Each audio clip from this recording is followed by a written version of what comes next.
In 1984, civilization has been ravaged by World War, civil conflict, and revolution. Airstrip One, formerly known as Great Britain, is a province of Oceania, one of the three totalitarian superstates that rule the world. It is ruled by the party, under the ideology of INGSOC, a newspeak shortening of English socialism, and the mysterious leader Big Brother, who has an intense cult of personality. The party brutally purges out anyone who does not fully conform to their regime, using the thought police and constant surveillance through telescreens, two-way televisions, cameras, and hidden microphones. Those who fall out of favor with the party become unpersons, disappearing with all evidence of their existence destroyed.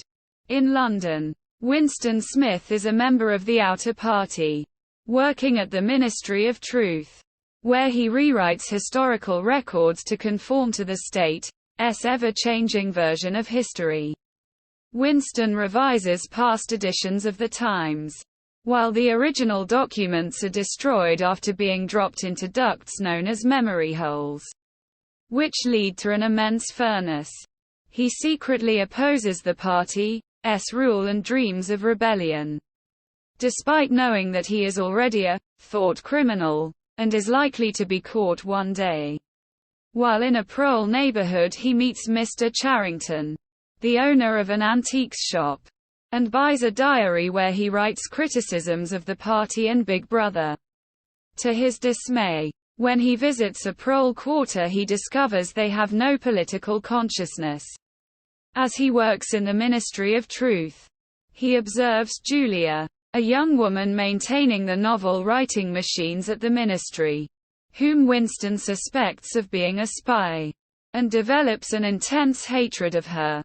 He vaguely suspects that his superior, an inner-party official O'Brien, is part of an enigmatic underground resistance movement known as the Brotherhood, formed by Big Brother's reviled political rival Emmanuel Goldstein. One day, Julia secretly hands Winston a love note, and the two begin a secret affair. Julia explains that she also loathes the party, but Winston observes that she is politically apathetic and uninterested in overthrowing the regime. Initially meeting in the country, they later meet in a rented room above Mr. Charrington's shop.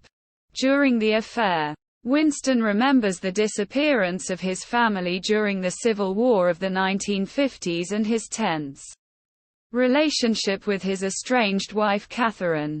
Weeks later, O'Brien invites Winston to his flat, where he introduces himself as a member of the Brotherhood and sends Winston a copy of The Theory and Practice of Oligarchical Collectivism by Goldstein. Meanwhile, during the nation's hate week, Oceania's enemy suddenly changes from Eurasia to Eastasia, which goes mostly unnoticed. Winston is recalled to the ministry to help make the necessary revisions to the records. Winston and Julia read parts of Goldstein's book, which explains how the party maintains power, the true meanings of its slogans, and the concept of perpetual war. It argues that the party can be overthrown if proles rise up against it.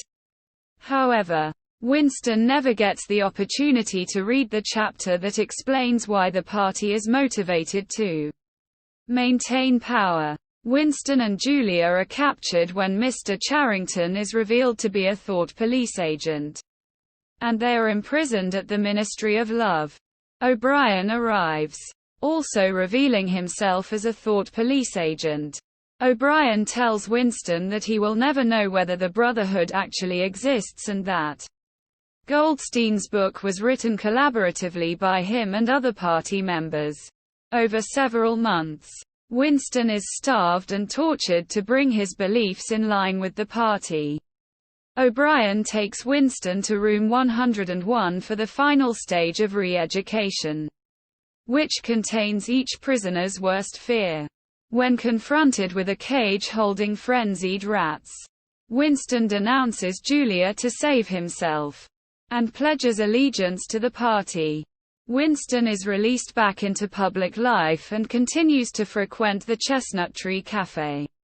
One day, Winston encounters Julia, who was also tortured. Both reveal that they betrayed the other and are no longer in love. Back in the cafe, a news alert celebrates Oceania's supposed massive victory over Eurasian armies in Africa. Winston finally accepts that he loves Big Brother.